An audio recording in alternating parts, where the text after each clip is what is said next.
What is going on, everybody? I go by Philly Mike, and this is another episode of the Battle Birds podcast pre-game live, where we talk about the upcoming matchup, and we got a good one at home for a chance to get our first home run. We got the New Orleans Saints coming to town with a bunch of injuries. These are guys that, if they're not wearing the Saints uniform, you don't even know they play football, pretty much. But I go by Philly Mike, and go ahead and introduce yourself for the people who do not know. What's good, everybody? My name is Steve. Some of y'all might know me as Stat Sheet Steve. Some of y'all might know me as Gate. I don't care what you call me. Just don't call me late for dinner. Let's go, man. Big, important game, guys. I think this is one of those games that could change the direction of the season. Yo, that man. You know what it is. You know what it is. Your boy Philly Fresh, a.k.a. The General. Yeah, man. Big game coming up. Trying to get the first win. We already know, man. Mike, take us there. What we talking about? Yeah, definitely trying to get this first home win. And this is a Saints team where it's hard to really pinpoint what we're going to get. They've been battling injuries all season, right? Michael Thomas ain't play at all. Kamara been in and out the lineup. They went from Drew Brees to Jameis, from Jameis to Trevor Siemian. What is going on with Taysom Hill? Is he a quarterback? Is he a receiver? Is he a tight end? Is he a running back? Is he even playing today? You know what I mean? All these things come into question. But the one thing the Saints do have is a reliable coaching staff, and they're able to make guys who shouldn't be able to do certain things do certain things. So if you look at this Saints team, although Kamara played a couple of these games that were close, Trevor Siemian and without Kamara, they played a tight game against the Tennessee Titans. It was 21-6 at one point, but they rallied back, and the kicker pretty much lost them the game because he can't make field goals. He can't make extra points. Well, I hope he's kicking today against the Philadelphia Eagles. But what is your overall thoughts of this banged up Saints team and how we can exploit them? I mean, when you're down 2 tackles, you're down pretty much anyone that's a threat offensively. I mean, it limits you, right? I mean, you're going to play a certain style of football. I think they have a risk taker at quarterback. It's a guy who's played some NFL games, but I do think people are a little overhyping his performance. I think that you're going to see Gannon play aggressive in this game against this particular quarterback. With that said, man, I mean, they're playing with house money. They got every excuse in the book. They lose the game, they just say, hey, man, we were injured. We're the ones that got to come out and perform at home against an injured, beat-up offense. So, I mean, really kind of puts the pressure on us to outperform a beat-up team that, to be real with you, we should dominate defensively. Yeah. I mean, when you look at the offensive side, 2 tackles being out, we know what that's like. We know what that's about, and it leads to catastrophe. But we can't take it. We can't take out that Sean Payton is a hell of an offensive mind. He's a hell of a coach, and he's going to get the ball out fast. So we're going to dive more deep into the defense, what the defense needs to do. But you got to play press coverage. You got to put pressure on these tackles, these young tackles, and also Trevor Siemian. You know what I mean? You got to make sure that you pressure him.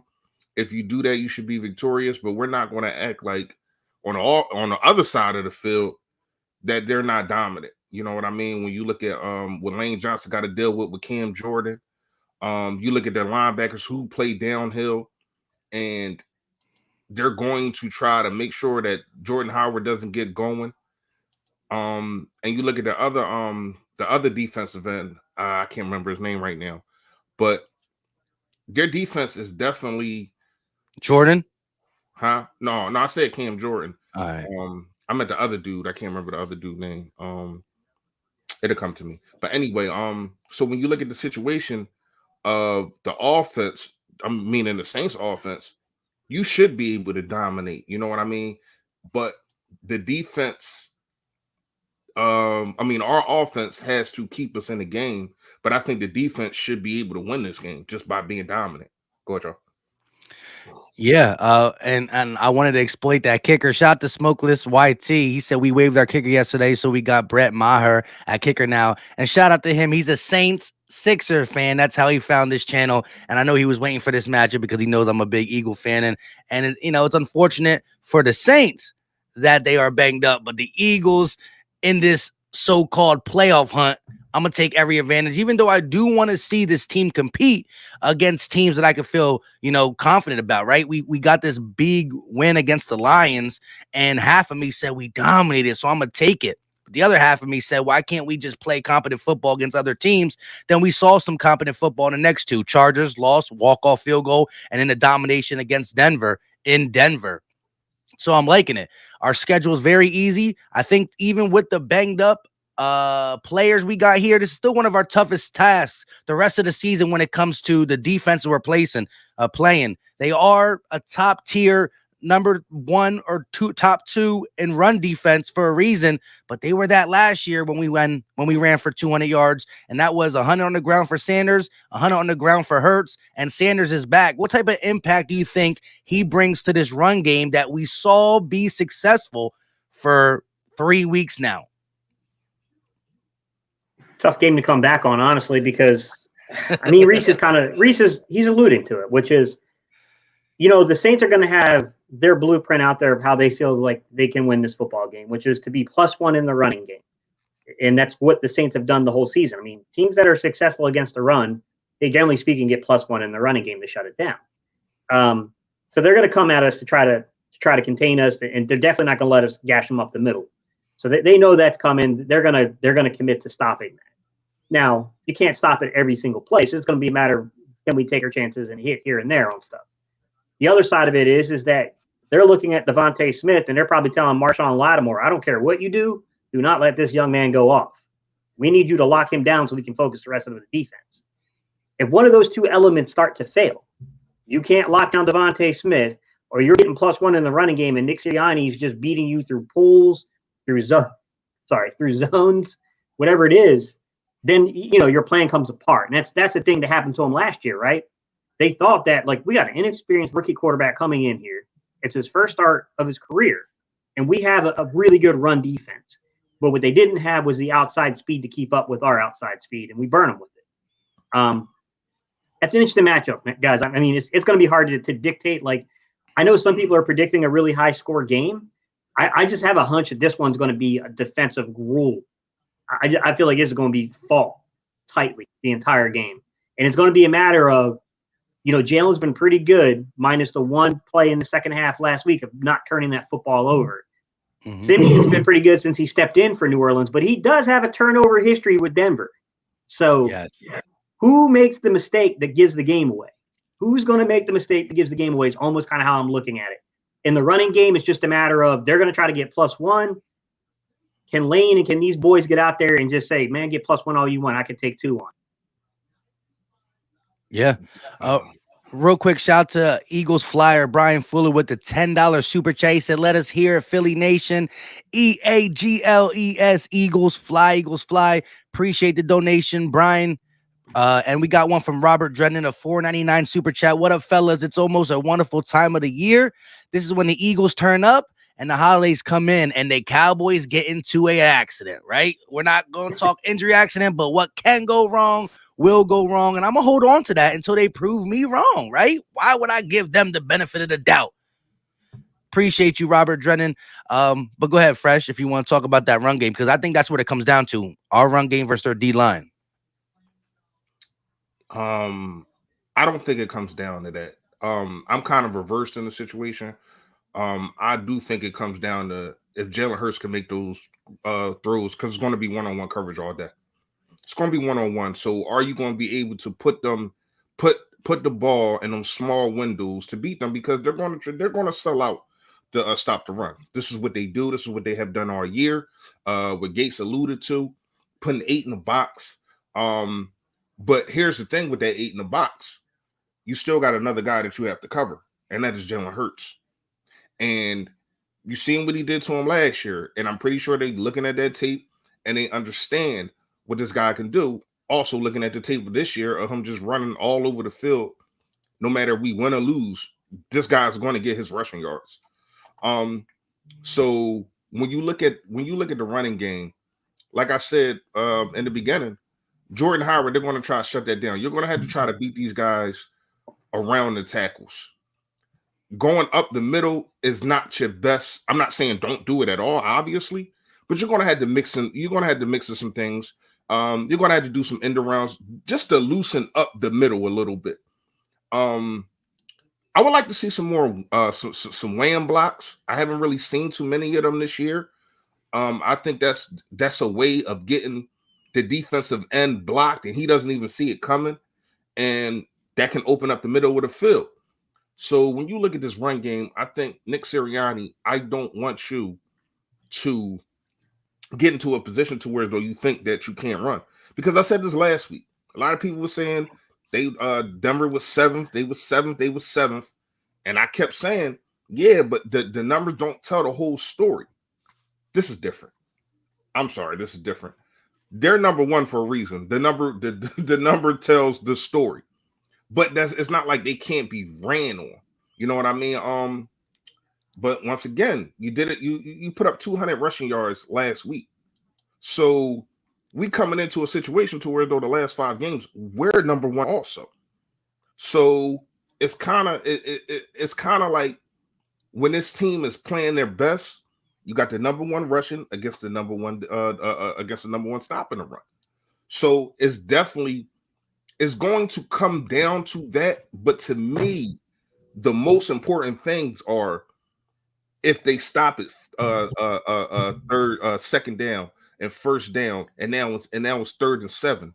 Jalen Hurts, you're going to have to be able to make those throws to keep this offense on the field and hopefully tire this defense, and then you can run it down their throats again. So that's what it come down to me. But real fast, Mike, I know before the half you were salty. I'll try to go to your live and Quez Watkins dropped that touchdown. I'm like, I that's all you was talking about last week. I just need Quez to catch a touchdown, man. And I said that to say this. Those are the kind of throws that he got. That was it's perfect. Breadbasket right up in there. Yeah, right up in there. And it was soft, so it's just like, So yeah, those are the kind of throws that he's going to make. It seems like he's trusting Devontae Smith a lot more. You get Dallas Goedert back. He only played one series last game. And look good. Best throw today would have probably been the Quez Watkins, but it was probably the Dallas Goedert, and then he got cheap shotted. I don't know how you don't call that, but that's wild. It is what it is, man. So yeah, man, that's how I'm feeling right now. The run game definitely is important, but if I had to go run game and Jalen Hurts making those throws, I'm gonna go 60-40 Jalen Hurts. Yeah, I kind of alluded to that last week against the Broncos, right? Like I wanted to see them run. I know you were not really feeling how good they were against the run, but I knew they were going to be +1. They're going to drop 8 in a box. They're going to say, listen, they did it to the Ravens. If the Ravens are going to beat us, it got to be Lamar Jackson's arm, and they treated Jalen Hurts the same way, and Jalen Hurts made the throws when necessary, and we just bullied them even when they had numbers in the box. I think the Saints are going to play a more aggressive style defense with even throwing more in the box. I think they're going to try to confuse Jalen and do some of this, zero blitz things. Now, Jalen made the right reads, as Gate said in one of his last videos when he did the All-22, something that Jalen wouldn't do. He would normally scramble out. He stood in the pocket, delivered to Devontae, saw the 1-on-1. As Gate said, if a blitz is coming this way, it's +1, -1. You got to know how to throw to the blitz side and get that easy 1-on-1 matchup. Jalen's going to, as you saw the run game be a staple of the Eagles, we saw each week Jalen's pass attempts increase, right? So the first run heavy game was the Lions. He threw 14. Then the Chargers, he threw 17. Then he threw 20+ against the Broncos. And that's because the run game is becoming such a worry, a problem for the defense. They're bringing all their resources to stop the run. And that's all we asked for in the beginning of the season, is to help a young quarterback be able to make his reads easier with a run game. I didn't think the run game, I knew the run game was going to be good. I didn't think it was going to be this good. And with that, you see the growth of Jalen Hurts, and it got to continue. But there's going to be key throws that have to be made, as both y'all alluded to, and it's up to Jalen Hurts to get it. The Saints have allowed some passes deep this year. Best believe that. Yes, sir. I mean, look, that's the thing is, can So you look at the running game, and I think the way the Eagles can approach a team like this that's going to try to get +1 on you, they're going to try to shut it down. It's like it's like landing those body punches, man. You're trying to win them. You're trying to take away their will to want to fight. And if you can do that, and you can create turnovers on the other side, I think that's when you can really hurt a team, right? Because they're overcommitting to stopping one element of your offense, and if that isn't stopped, it's demoralizing, right? I mean, if you're you're trying to get +1 and you can't stop it, that's a demoralizing thing to have happen to you as a defense. The flip side to it is, Mike, and I think Reese is kind of alluding to this in one of his points earlier, is that if we finally face that opponent that does have the defensive strength, right, that does have the commitment to stopping the running game and is successful, well, then this is what everybody's been saying. When that finally happens, we're going to see really where Nick Sirianni and Shane Steichen and Brian Johnson and Jalen Hurts are. Mm-hmm. So if it happens, what's the response? Can Jalen hit the open receiver, right? Can Devontae Smith shake a perennial Pro Bowl corner and Marshawn Lattimore? Because let me tell you, if Marshawn Lattimore gets burnt by Smith, you ain't stopping that dude for the rest of the season. His confidence is going to be through the freaking roof, because it's a pivotal moment for this young man. And I honestly, this kid's route running is something special, but he's going to get jammed today. I got a feeling Lattimore's going to try to get his hands on him. So, I mean, what does Nick do? Did we move these guys? Did we put them in motion? Like, what do we do? Because they're going to play man. They're going to man up on us. There's no doubt about it. Like, I'm excited, man. I can't tell you what's going to happen. I don't know. It's a good defense we're playing. But I'm excited to see how the team responds, man, because I have way more faith and I have way more confidence going into this game than I would have had 4 or 5 weeks ago. This would have looked like, oh my God, we got them where they got really, we should be able to keep up with them defensively against their offense. But boy, we're running into like a really, really bad matchup defensively against our offense. But after seeing the last few weeks, seeing the adjustments this coaching staff has made, seeing Jalen Hurts start to progress, start looking good, start actually, he looks like a guy that can stand in a pocket, throw a football now. Like, when you see those things happen, it's intriguing, guys. I mean, that's what I want to see. Like, okay, here's the counter. They don't switch it up on us. They countered us. What's our counter? Like, what can we do, man? Like, how do we fight back from this? And, like, I feel like this team has more fight than has been given credit for. I really do, because this team could have given up, and this could have been a bad, bad year. But they fought back. Man. They fought back. And I want to see how it goes. Or actually this afternoon. We finally don't have a 4 o'clock game for the first time in a couple of weeks. Yeah, which is good. I like it. Get some normalcy, because I like to, chill back and watch the rest of the games later. But what is your take? The chat is saying it, and I just saw the Derek Gunn tweet that Kenny Gainwell is inactive. So we were asking this question all week.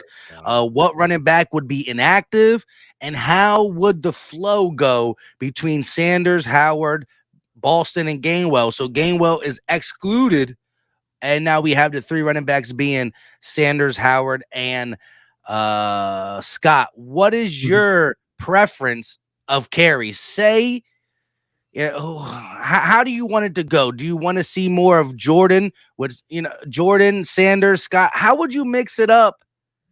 And would you use all 3, or would you stick to 2? What is y'all preference? And chat, let me know y'all decision. What would y'all do if you were the running back coach or calling this game? How would you mix match these running backs?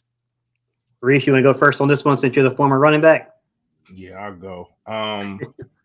Usually I will come out with Jordan Howard. I will come out with the Thunder, then hit you with the Lightning. But because of how good this defense is in the middle of the field, not the middle of the field, but you get what I'm saying, in the middle of the line, I would have to go with Miles Sanders. See if Miles Sanders can get to them edges.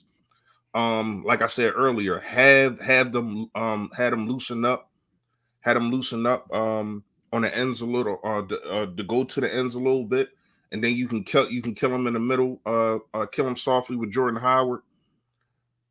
Boston Scott, to me, because Gainwell is out, he's my situational third down back. I think he has the best hands out of all 3. I like Miles Sanders a lot, but we all know sometimes he has the dropsies. I don't see that with Boston Scott. We've seen Boston Scott make amazing catch after amazing catch. Can't forget about what he did to the Giants. So when you look at the situation, of us having those 3 running backs and Gainwell being out, and I kind of knew that he was going to be the odd man out. As messed up as it is, because I thought that he could be used in this game in the slot, but that's the way that I would go. I'm starting Miles Sanders, and 4th and 1s, 3rd and 3s, all them kind of things. If you think that you're going to run the ball, or if you want to make it look like you're going to run the ball up the middle to get those 1 or 2 yards, Jordan Howard needs to be in. Just that threat is going to loosen everything up, because if he's in and Jalen Hurts is under center, you can hit them. You can hit them with some things down the field, because it's already going to be one-on-one coverage. But then now you got these linebackers that's stepping up too. That's going to be stepping up too, and you can throw over their head to a Dallas Goedert and a Tyreek Jackson, who I hope he gets some more playing time. Like the kid a lot. And another thing about this running game, and I really thought about this, and I actually looked at the stats on it.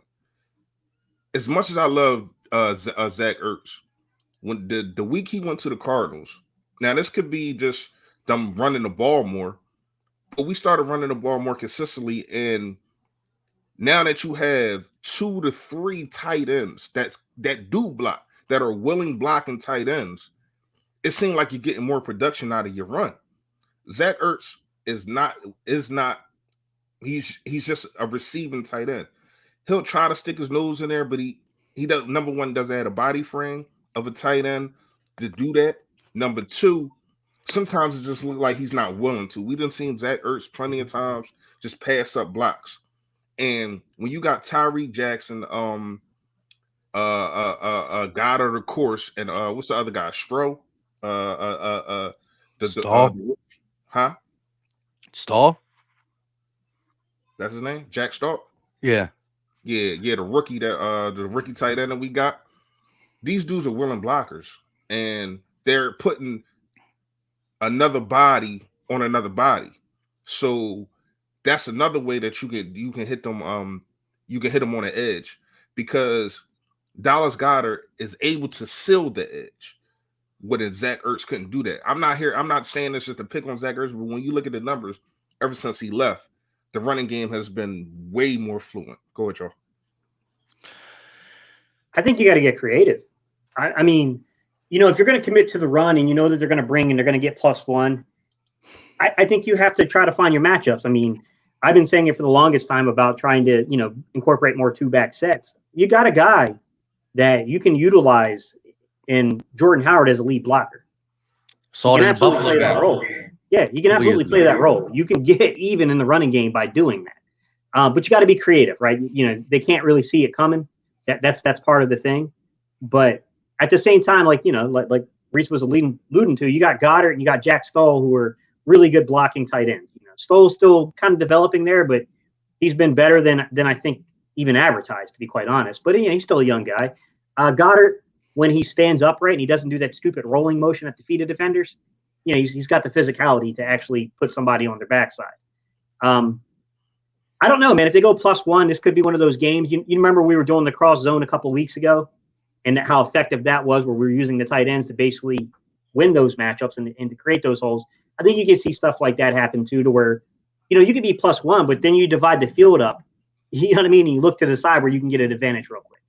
I mean, I think that's what you have to do if you're going to commit to it. And I do think they are going to commit to an extent. I mean, I would be shocked if we came out and ran the ball less than 20 times. Like, it just seems like that's completely the identity at this point. That probably 25 or above is probably what you're going to see from the running game. If it's outside of that, I feel like that must mean that Jalen played well early on and they just were taking advantage of the situation. Like, I think it's the only thing that would knock you out of doing that, and then you're going to run late. But to be honest with you, that's what I would do, guys. I would try to find the most creative ways I could to get even in the running game if they're trying to get +1, which might be using 2-back sets. It might be the way that you utilize your tight end, which probably means it's going to be to the detriment of the play of some of the receivers, to be quite honest. Yeah, it's tough for me. I'm definitely a person that is like, if it ain't broke, don't fix it, right? We saw Jordan Howard and Boston Scott have success, even though, Miles Sanders gives you that home run hitter, right? Boston Scott can do it. You know, he had more explosive runs than Howard, but Howard has been the physical changeup that this team needed, right? We got a physical offensive line. Landon Dickerson is, you know, becoming a staple of the run game. He needs a little bit more, you know, he's young. He needs more work in pass pro, but he's been that staple with Lane and these guys getting to the second level. We know Kelsey can do it.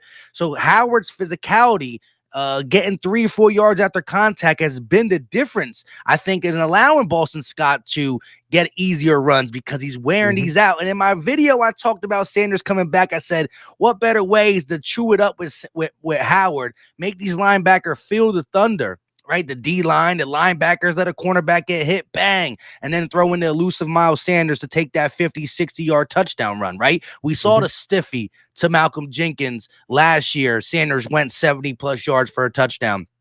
But again, minus that 70 yards, he only went maybe like 13 carries for 30, 40 yards. See?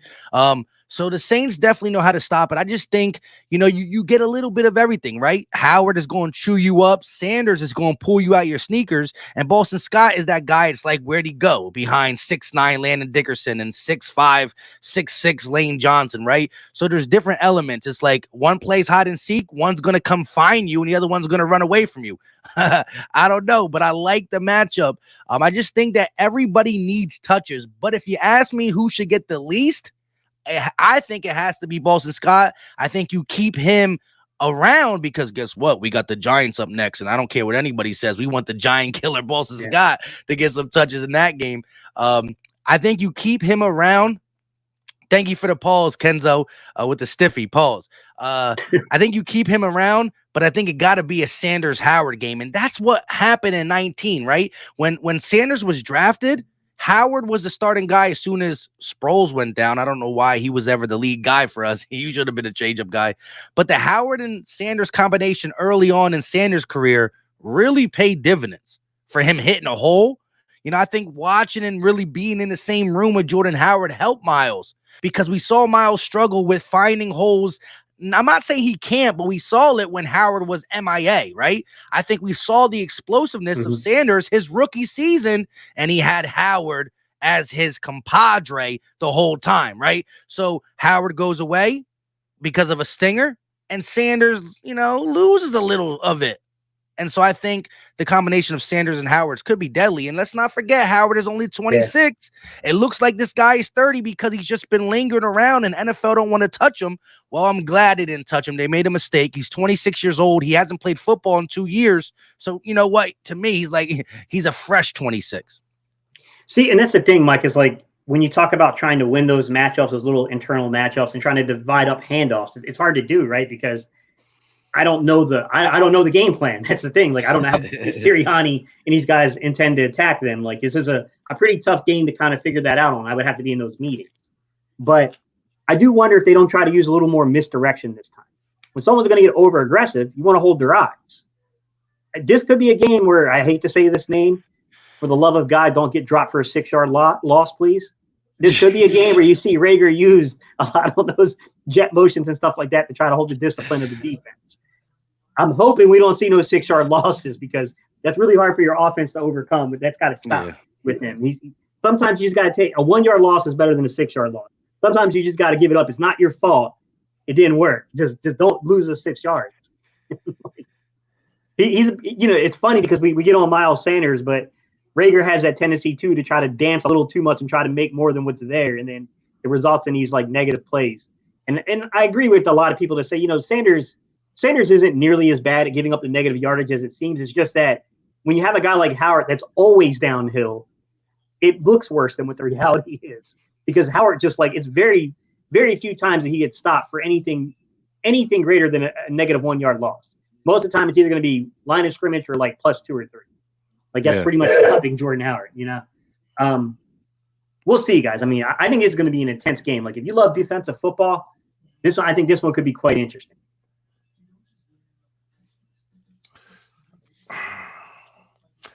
Yeah, I do think it's going to be a defensive game, but when you have the better quarterback, I do think Jalen Hurts is better than Trevor Siemian. You should come out with the win, but we do have to understand who is calling the plays, and the situational football. And not only that, I don't know what they're going to do with what's the kid name, man? Tight end / quarterback, whatever. I don't know what he is. Tyree But Jackson, yeah, no. I'm talking about for the Saints. Saints. Yeah, It's, yeah, I know you're talking about. I can't remember Dude the that dude's started name. the dude who started last year against us. Yeah.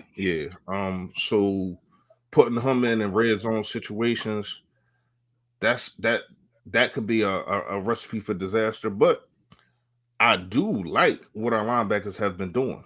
Once again, Alex Singleton, only 10 snaps, but I think he made the most out of those 10 snaps. You got TJ Edwards and Taylor, they're balling. They are really balling. I think they really found their 1-2 punch in the middle with those two linebackers. And you bringing in Bradley also. And they put Avery in on third down situations. These are the things that we've been saying since week 1. But they're finally doing it, and it looked like it's working. You know what I mean? So when you look at our defense, like, how do y'all feel that we should favor not just with going against these, I guess you want to say janitors or whatever that's playing at tackle, but our cornerbacks with these wide receivers? Like, how do y'all feel with Slay going against who Callaway, I guess, will be their number one at this point. They got Traquan Smith. Traquan Smith is probably the number one. I think so. Callaway has come up though. He has that's number 1, right? The dude number 1, right? Yeah, I would say Callaway has been there. If you're looking at yards and production, he's been their guy. Traquan Smith is probably number 2, and I can't even go to number 3 at this point after they lost Emmanuel Sanders. I don't even know who their number 3 is. But like you said, Taysom Hill could be a factor in he can receive, he can run, he can throw, he can do a lot of things, and he gets worrisome inside the red zone. The same way we have a guy who can do a lot, and Jalen Hurts in the red zone, same with him. And I don't know where he's at. I don't know if there's any Saints fans in here. If anybody in the chat knows if Taysom Hill is active, but the biggest thing is the Kamara, Armstead, and Ramczyk, right? You got Armstead and Ramczyk are two not just starters, they're good offensive linemen. They're good. They're in the top 10, they're in the top 7 of their category, right and left, top 10 at least. And so you got an inexperienced quarterback, no tackles to defend him, and their one playmaker who helps in the run game and the pass game is gone, right?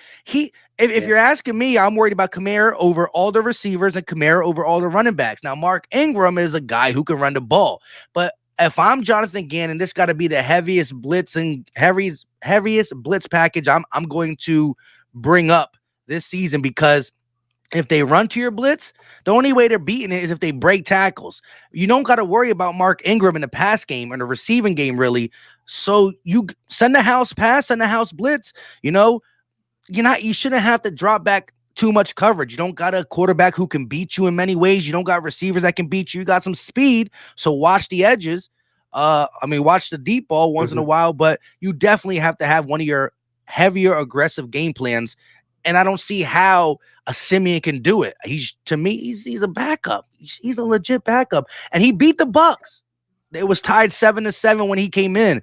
But it's backup quarterbacks always do a little different on their first game back in, right? Because they weren't prepared for them, blah, blah, blah, blah, blah. But look at what Trevor Simeon did since he's been starting. Quarter 1 through 4, they start slow. Yes, Trevor Simeon, when they're down 21-6, got nothing to lose. Just throw some stuff, and they came back against a couple teams. But this is a game that the Eagles must be aggressive. I want to see for the last 3 weeks, the offense has been carrying the defense. It's time for the defense to help out that offense. I still want to see the offense put up points. Why not? I want to sit back and relax and watch the Eagles game. But I want to see a game plan. We should eat turnovers. I want 3. That's a little extra. I want 3. I thought it was even last week. I thought the defense did what they were supposed to do. I didn't think they got carried last week. They got a turnover, a touchdown. You know what I mean? They definitely complimented the offense very, very well. But I do get what you're saying. Like, when we talk about the Oakland game, these are times that you want your defense to step up. So yeah, you owe us one. If I'm Nick Sirianni, I'm John again, you owe us one on this one. We know that their defense is legit, so I need y'all to act legit too. I need you to put your best guys in the best position to win, and I think he has been doing that. Now, the thing is, the situational football. The thing is, the pressure, like you were saying. I think that you definitely need to pressure him, but it has to be, it can't just be you see it coming from a mile away. You have to play with this guy's eyes and in this guy's head. Act like one guy's coming, drop him back, another guy's coming, blitzing the safeties, blitzing the corners. You know what I mean? Like it needs to come from everywhere, not just the middle of the field, up the field from linebackers. You need to confuse this guy getting off his first reads, and you're going to get the football. If not, if you're not going to get the football, you're going to get him the punt because of, like you said, he's not experienced. So you take in consideration of him not being experienced and don't let him get a chance to get these. Still got a couple playmakers over there.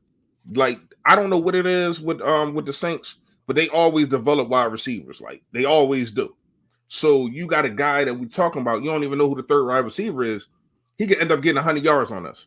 You know what I mean? So these are, I mean, this is facts. These are things that we have to watch out for. But I ain't gonna lie to you, man. I'm confidently feeling weird about this game. Like, I'm confident, but I feel weird. Like last week, I told you how I felt. I thought it was going to be a blowout, and I thought they was going to handle business. I thought if you go up early, that Bridgewater was not going to be able to come back, and we seen that happen. You know what I mean? With this Saints offense, I don't know what's going to happen. Are we going to be able to go up early and then just coast?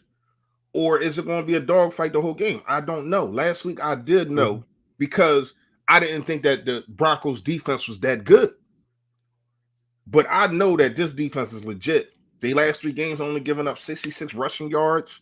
That's something that I got to look at. At home, they give up 60. Away, they give up 62. So it's not even like a real type of length of them home and away.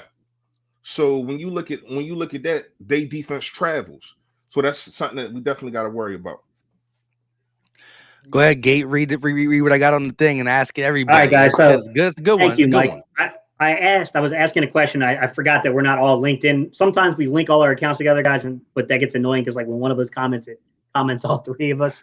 But I said, chat, who is the player that no one sees going off today? And we've had a couple of pretty interesting answers. I've heard Kerrigan, which that would definitely surprise me. So good job on that one, because you're definitely going to win if you're right there. I've seen who else? Milton Williams, Rager. Eagle Nation came in with Rager. 2020 said Goddard and Hurts. Somebody else said something. I think it was on one of your guys' chat. Somebody put up. I think somebody put up Derek Barnett. There's a few, a few names going on there. I like the Rager pick because here's why I like Rager. All right. I think Rager is the piece that you can move around the formation when you have them playing man coverage and trying to zero in on you and stop the run. So if you did things like Rager where you're doing those jet motions, but also use him in the backfield, put him in the backfield, let a linebacker try to pick him up coming out of the backfield on those angle routes and stuff like that. If you can get creative with a guy like Rager like that and give him those that's a very scripted read and a very scripted set of offensive plays. I think he could do something there because you're getting him in space with the ball. But I wouldn't put my money on it. It's something that intrigues me. I wouldn't necessarily put my money on that, but that definitely intrigues me to see a guy that could get utilized like that. The other one is that I'm wondering how much they pay attention to those defensive ends and how they crash. Remember, the Saints, they have a unique way Dennis Allen does of playing those defensive ends. He layers the pass rush, meaning one guy kind of goes shallow, the other guy kind of goes deep to keep the quarterback from easily just escaping the pocket. So I'm wondering, do they start because we do have a tendency to play some zone read and to do some option stuff? Might that knock them out of trying to layer that pass rush and maybe try to crash the defensive ends? Because then I really think that you got to watch out for a guy that could get the big play on you. which that's Miles Sanders. I don't know how, he's coming back from an injury. I don't know where he is, 100% in terms of health. He says he's 100% ready to go. You ask any guy that, they all pretty much say that. So, I mean, we'll see. I mean, but I definitely think there's some intrigue in using guys like Reagor that way. Yeah, I'm going to say this. I want to say Quez with a deep ball. You know what I mean? I had the gut feeling last week. I saw it be utilized. It just went through the breadbasket. There was a hole in it. Don't be surprised. I think Marshawn Lattimore, I don't think he's totally shuts down Devontae, but I think this is going to be one of Devontae's games where it's just, he contributes in a way where, you get their best guy to focus on him. He follows, he shadows him, and I think others eat. They don't really have that second and third corner. Malcolm Jenkins is going to be busy helping the run game. He's going to be utilized the same way we utilize him. He'll be in the box, watching Dallas Goedert on some bracket plays, stopping the run, watching Sanders out the backfield. I think he still got he want to get Sanders back for that stiff arm, right? Jalen Reagor, if we're going to go guys who are going to just jump out of nowhere, right? I think Jalen Reagor can get a touchdown and 65, 70 yards. And that ain't that great for other receiver. I'll take that for Jalen Reagor. You give me 70 yards and a touchdown, you know what I mean? Stay in bounds. Yeah. And I'm feeling good about this game for Jalen Reagor. So I think if I'm going to answer Gate City's question and just a guy coming out of nowhere, I think it's Jalen Reagor. He's going to show something today. Again, this was Jalen Hurts' first start last year, right? First start, first win for Hurts. And there was little up kick for Jalen Reagor. So maybe he sees this game, maybe he feels it. And I do think the shadowing of Marshawn Lattimore, their only really cornerback, right? They lost Jack Rabbit. Their second cornerback, I think, is Bradley Roby, right? That's what I think it is. Oh, no. They also playing that rookie, Paul Aduso, or what's he was a guy from Stanford last year. I think you were looking at him in the draft a little bit, Gate. What was his name? Paulson Adubo or Debo, I think. Stanford. Yeah, the corner. I call him, I don't know, but he got burned a couple times. So expect Reagor to get the easiest matchup on the field if he's utilized outside. So I think one of Quez or Jalen will go off. Quez is the more reliable source at this point, even though he dropped one. But if Jalen Reagor gets on the field, gets some snaps equivalent to him, I think one of them two get something going. Well, see, that's the thing, Mike, is like I would use, since you didn't activate Kenneth Gainwell, I would use Reagor in that Kenneth Gainwell, role. Like, don't even why sit there and keep trying to hit your head against a brick wall? There's not enough time to develop what you want him to do. So just avoid the whole thing of playing press corners on him and then have to worry about him releasing off the line of scrimmage. Use him to his strength, which is the athleticism. Put him in the backfield, put him in the slot, move him around the formation, play Where's Waldo with him, and then design the stuff for him. We know that if Devontae Smith is on his game, he doesn't really need you to actually define offense for him. He can win through his route running.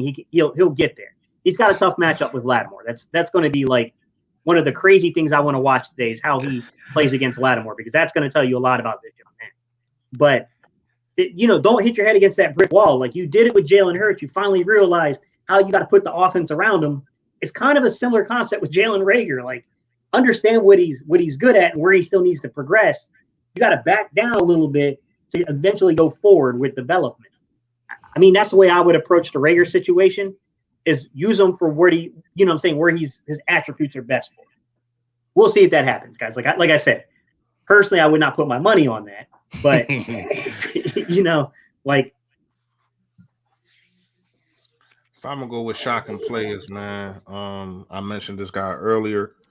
If we're going to play either 22 personnel, I know definitely not going to play 21 now, but if you are going to have, 13 personnel also, 2 tight ends on the field, especially when you feel as though you're going to be able to block, I'm going to go with Tyreek Jackson. I think that he can wind up getting a touchdown in a red zone from being in 13 personnel.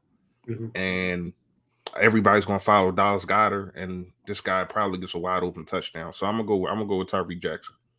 He's a monster of a dude, man. Right? I just seen him on the field last week.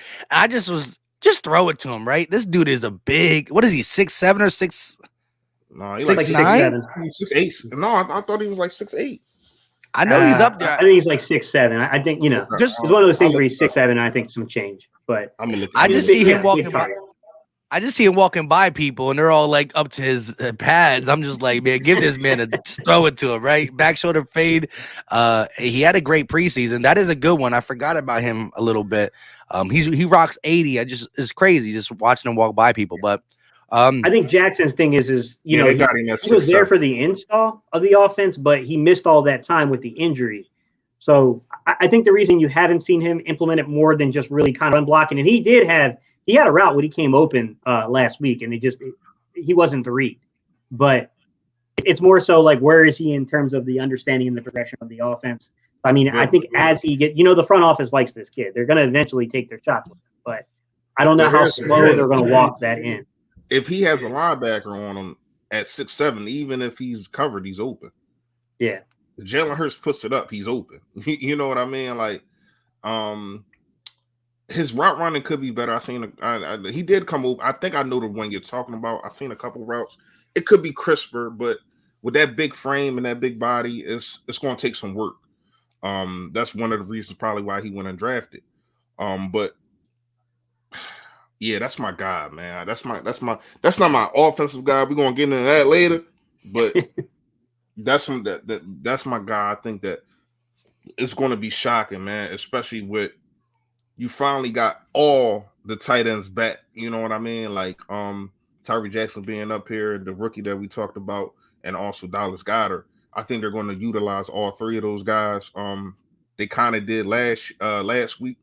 And then with Tyree Jackson getting more snaps because Dallas Goedert went out, it helps him. You know what I mean? It helps his profile, and it helps him have more game experience. So that's my guy. Go ahead, y'all. Yeah. Real quick though, we do have 360 people watching, so make sure you hit that like button, subscribe wherever you're at if you haven't subscribed, and also subscribe to everybody on the panel. You got Philly Fresh channel. All you gotta do is search it up. Gate City Sports Channel and the Philly Tall Podcast, but the like button goes a long way, just pushing it to other Philly fans and some haters around the world too. Let them hate. We love to hate too. Ain't no thing but that. But yeah, we're at the 47-minute mark. We got about a good 15, 20 more minutes from Eagles Saints preview. Let me ask y'all, right? So if there's one thing you do not want to see happen with the Eagles, right? One of the things that they've done earlier in the season where it's like, we don't want this to rear its ugly head because it could cause problems for us. What is one thing you don't want to creep back up from the early part of the season? I mean, it's not even close. The fact that you stop running the football. The fact that you get frustrated and say, oh, well, they stopped us 3 times, and now we just going to throw.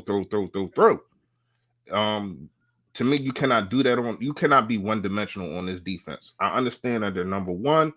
If you are one-dimensional on this defense and you don't have to be, they're going to eat you alive. You know what I mean? And I want to say another one, because we have not been seeing it lately. It's penalties. Damn. That was mine. That was mine. And the chat started getting it. My bad. Go ahead. The chat started killing it too. I just seen penalties come out of nowhere everywhere in the chat. I mean, yeah, because when you look at it, and I think was it this game there, or was it the game before? Derek Barnett, you got another one on third down. Oh, he's on third down. Yeah, like what are you doing? Like, didn't he get like a personal foul or something? Like it's just but to be fair, I'm not going to criticize him on that play. That's a hard one to pull up on. It's just that I get you. He committed so many stupid penalties. They're looking for you. If your history wasn't what it was, you probably don't get that. Yeah, you know what I mean. Well, you're right, Reese. You just said the key word. If your history wasn't what it was, and that's the other side of things, is that you've been labeled as that type of player, so they're looking for you. It's always him. It's always him.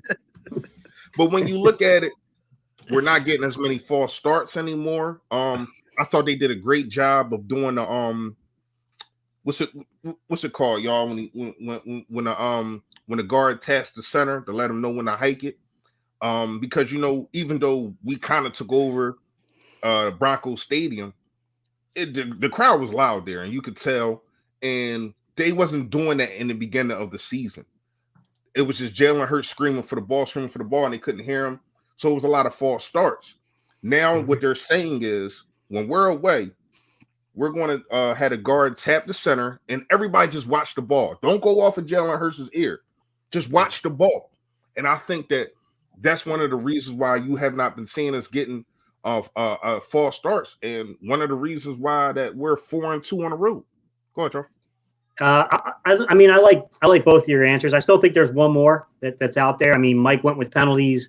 You went with committing to the run and not, don't let yourself get fooled in that. I would say the third thing is to watch that soft zone.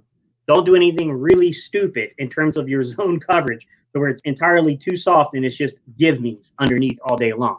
But I think that's the other one is like your coverage has to match what you're trying to do along your line. Like you can't, you know what I'm saying? Like you can't have it both ways. You can't be 8 yards off on a 3rd and 7. That ain't gonna work, man. You're giving up too much ground. The other side of it is Steven Nelson needs to have he needs to have a good game because, oh boy, man, he's proven my point that I said in the offseason right, and it's not something that I want to be right on. Like Steven Nelson needs to play better. He really does. And the crazy thing is, I know I would much rather be in the Steven Nelson situation than the situation we were on down the stretch last year. By far, I'd prefer Steven Nelson. I'd rather deal with this situation. But we're in the hunt. We have an opportunity here. There is this little sliver of an opportunity to have something turn into a pretty good season here, despite how bad it was early.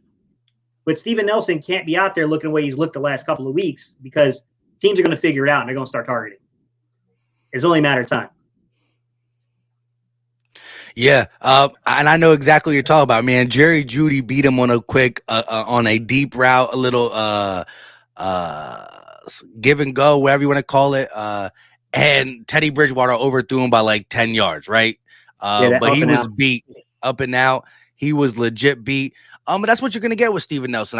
Again, when you look at the Michael Jaquets, the Craig James, the guys we were throwing out there, even newly paid Avonte Maddox, who I do think every once in a while you throw him on the outside a couple possessions a game, depending if a speedy guy from the slot goes to the outside, things of that sort, he can handle it. He just can't handle it all the time and against the bigger guys. But I'm with you. Go ahead. No, I was gonna say it's one more. I was waiting to see if the chat was gonna say it. I don't think I seen it, so I'm gonna say it. Missed tackles. Like in the beginning of the season, it was so many, and we seen it. Who was that? Font or the other tight end in the beginning of the second half? Noah Font. Like, dude goes for like 70, like damn, that's 70 yards on a missed tackle, 2 missed tackles. That can't happen. It was happening a lot in the beginning of the season. Kind of slowed that down. I think Taylor and TJ are making short tackles. You know what I mean? We already know what Slay does. Slay is a tackling machine. I think that's one of the most underrated things about Darius Slay, man. When he's on the outside now, has been some times he got stiff arms and stuff like that.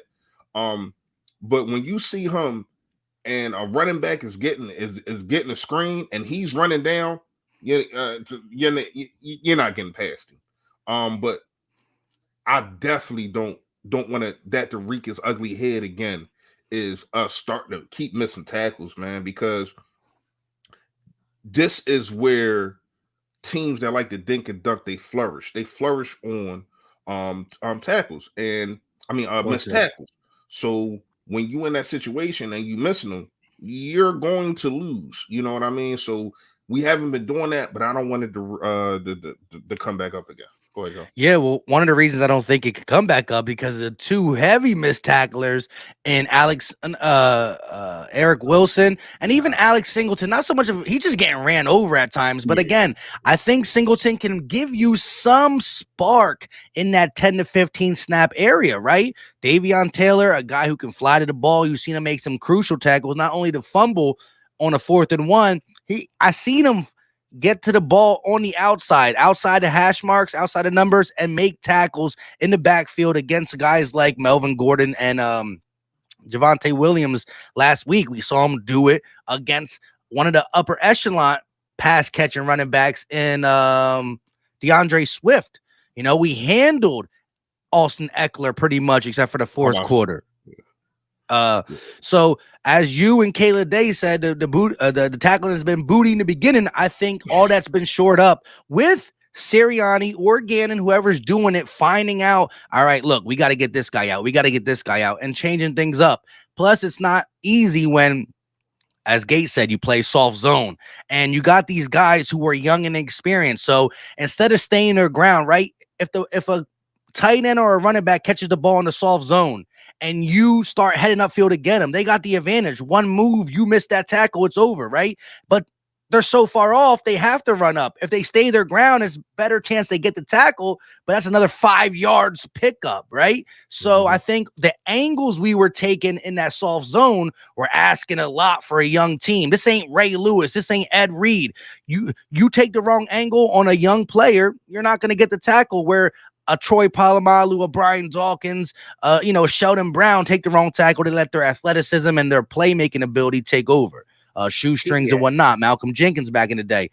But we don't got that. You got to play sound. Yeah.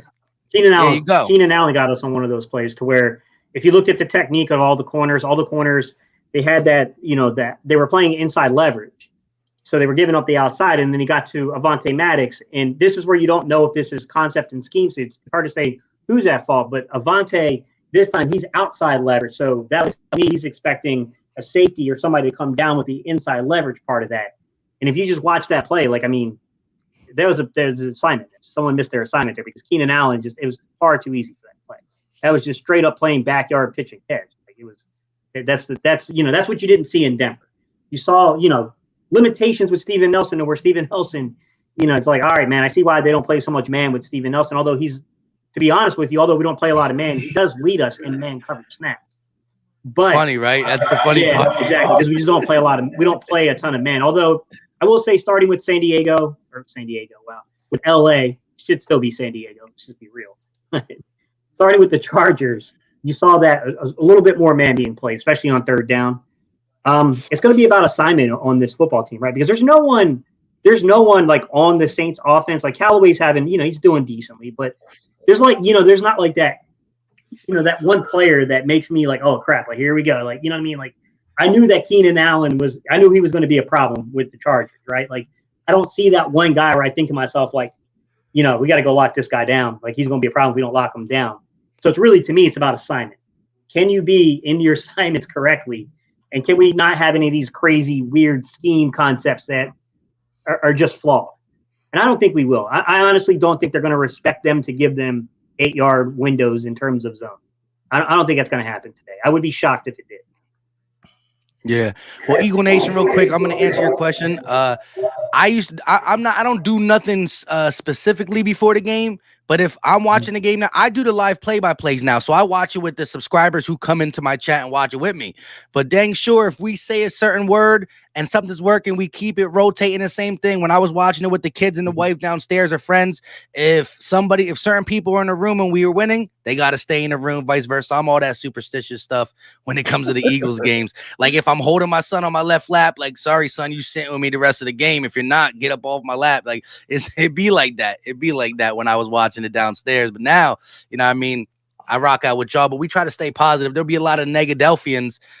As soon as we go down 7-0, they're all in the first quarter, like in my chat, we're gonna lose. I'm like, I ain't gonna lie. I'm not like that with the Eagles, but I am like that with the Sixers. If I turn on a Sixers game, right, and they up like 7, and then they start losing while I'm watching, I cut the game right off. I catch y'all later. That's my fault. Yeah, the Sixers broke me. Okay, they broke me last year, man. They broke me last year. I covered the Sixers. I did cover them for a little small bit of time, and then they went on that road trip out west last year. I was done with them, bro. That's where we at. That's actually where we at right now on a road trip out west. 6-game road trip. Yeah, just lost to Portland last night. Yeah, I couldn't do the game, but they beat the Nuggets though. That was Tyrese Maxey though. There's gonna be a solo video about that man because that man is a dog. Yeah. Shout out to Jose Serrano, definitely a Sixer Eagle fan with the $2 super chat. He said super pumped for this game. Super pumped. This game is important. Fly Eagles, fly. Yeah, I'm just trying to keep it Eagles and Saints. But best believe playoffs are going to be coming out of my mouth 24/7 once we get this game over with. But here's the thing with that, Mike. here's the thing with that. This is another team in the hunt that if you beat, you got a leg up on them. You know what I Yes, mean? sir. We already beat one team in the hunt, and man, who do we beat? It'll come to me. But yeah, you already beat Carolina. Yeah, Carolina. You already beat Carolina. If you beat this team, if we end up with the same record, You got we get in. tiebreaker. Yeah, we get in. So There's only one team in the hunt that got the tiebreaker over us, and so I'm gonna be watching them. Hopefully they lose. It's the Niners. The Niners. Oh, the Niners. Wait, so where Tampa Bay at? Tampa Bay is they're fighting. They're gonna win a division. Okay. Well, I'm talking about that 6 and 7 wild card spot. It's the Niners, the Vikings, the Panthers, the Saints, the Falcons, but the Falcons are who we thought they were. So we ain't worried about that. You know what I mean? Falcons still in the hunt? Not no more. Not after that $25. That was a debacle. Yo, that's crazy. And yo, you know what's crazy? I forgot to set my lineup, and I never put Matt I had Ryan Mike Davis in my freaking lineup. He got me like 3 or 4. I'm pissed. I didn't put what you call it in my lineup. I'm like, damn, I forgot to put him in my lineup. Game already started. I'm so happy that I forgot to put him in my lineup. He had like I think 9 points. Matt Ryan. Yeah, he was trash. Well, don't worry. Listen, I mean, the Falcons been screwing me all over. I had Mike Davis in my lineup. He got me like 3 or 4. And when Calvin Ridley decided to just retire, I needed him, and I got a flat 0. You know what I mean? So thanks for just retiring. I thought he got hurt. No, he said he mental health, but he's taking it more than like Lane. He said he might be done of football. He might just be done. Hopefully he comes back for Atlanta. You know what I mean? Shout out to 2-7. This must be a Saints fan. And like I said, we welcome all the opponents in here, and it's all about sportsmanship, right? I'm all about the trash talking if we're keeping it sports, because you shouldn't like us. We shouldn't like you when we're on the field together. You know what I mean? But kudos to y'all. One of my right-hand man's a Saint fan. He's been texting me already. He's not going to talk in here, but he's probably been tuning in a little bit. He said wide receivers. So now we know Callaway's number 1, Traquan Smith, and number 3 is Deontay Harris, who he's a problem in the return game, right? So if a team like the Saints want to come on the road and get a W, it's that they need a full team effort, right? They need their offense to not be turnover worthy. They need their defense to do what they do, because that's the strength of it, but they're going to need special teams. And Deontay Harris can return punts and kicks, so watch out for him. And I forgot they had Kenny Stills. So, you know, he's a guy who can streak down the field. Yeah, he killed us in that Miami game a couple years ago. But shout out to him. We almost at that time. What we doing? Yeah, let's give our 2 offense and defensive player of the game. We're predicting it and our score prediction. So chat, let me know who's your offense and defensive stars this game, and score prediction. We'll start with whoever wants to go first. I'll go first off. I'll go defense. Let's start defense. Man, that's a tough one, man. Just because like looking at who's out there, honestly. I'm gonna say I got a feeling Javon Hargrave's gonna make a reappearance today.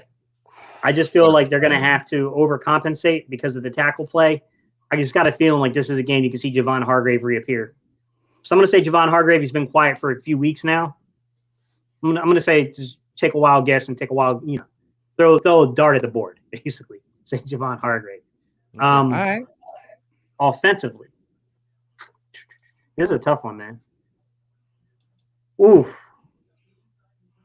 I don't know, man. I have a weird, sneaky suspicion that as bad as Jalen Reagor has been, and it's been bad, he's going to get a touchdown in this game. I just have this weird, sneaky suspicion that this coaching staff and these players, I think they listen more to the media than they're letting on. Of course, everyone does, but I think they in particular do.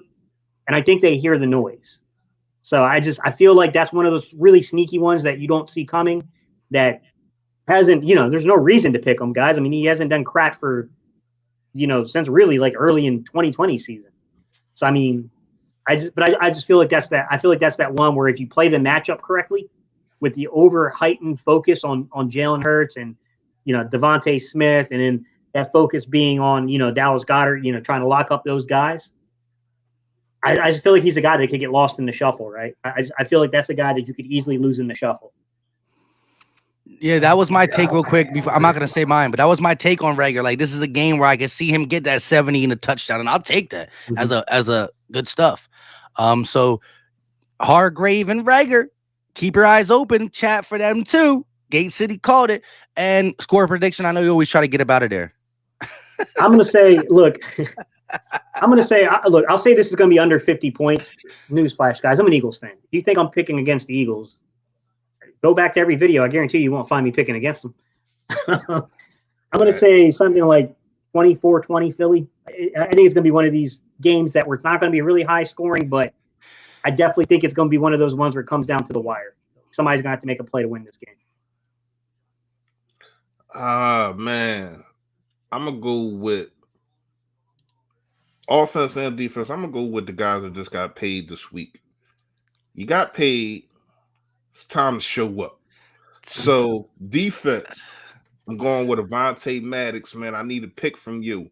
You have been playing solid defense, but I need some turnovers from you, big dog. And obviously we all and shout out to him getting paid. Actually, shout out to that whole 2018 draft. Other than Matt Pryor, who got traded, getting paid. The future. You know what I mean? Shout out to Howie on that one, man. I ain't even gonna lie. Howie, I talked about this at the beginning of the season. I think that was his best draft. You hit on every last pick. You only have 5, and you hit on every last pick. So shout out for that. So we're gonna go to offense. Dallas Goedert. I know I picked Jackson to be the the shocking guy, but that's only 1 touchdown. I don't think he gets a lot of targets. I think Dallas Goedert is used. He gets 7 to 8 receptions for 80 something yards. You know what I mean? And be more Philly, you're tripping. JJ Arcega-Whiteside's not getting a reception today. Yo, that's what I'm saying. Like, best believe I'm gonna turn score position real fast.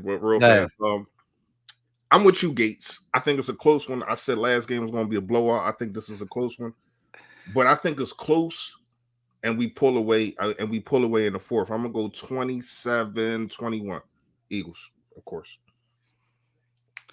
All right. You know what I mean? It's like I'm always looking at which running back to pick, right? Because of how run oriented we've been. I do think this is a game where I think it's going to be more balanced, right? We saw 14, 17, 20 something, 21, 22 pass attempts. I see Jalen Hurts gets north of 25, 26. That's not saying we're not going to run the ball 25 or 27 times. It just might not be in the high 30s or the mid 30s. I really want to go to he's back. I got to give Miles Sanders some props. I think he's going to ball out, right? I know behind closed doors, he sent the heck yeah with all caps to Sirianni after the first 35-plus running game in his absence against the Detroit Lions. But deep in his mind, he's like, bro, I got to execute. I can't come out there and I know it's context, right? We're going against the number 1 rush defense where Denver was good, but yeah, and Lions and the Chargers were trash and we exploited it. The Saints got the number 1. So there's going to be Eagle fans saying that I see Sanders shouldn't be getting the blah, blah, blah, blah. So Sanders, do what you got to do and go out there and ball, because this is a contract year for you. You just seen a bunch of people get paid, extended, not the 19 draft, but the 18 draft, and Goddard, Sweat, Malata, Avonte Maddox, and I think I said them all. So go out there and get your 100 yards. Be the first Eagle running back this season to get 100. We had some close ones with 80 something, but none over 100 yards for Miles Sanders. 1 touchdown since Gate took my regular touchdown. And I'm going to go on the defensive side of the ball.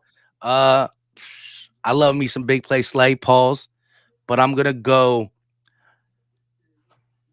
with Eagle Nation. Davion Taylor.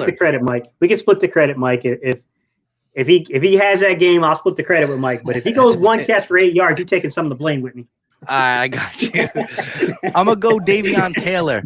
He just forced a fumble. I'm gonna go with Eagle Nation. I'm gonna steal it. He got a pick. Davion Taylor gets a pick, and with that 4.3 speed, watch out. He might take it to the house.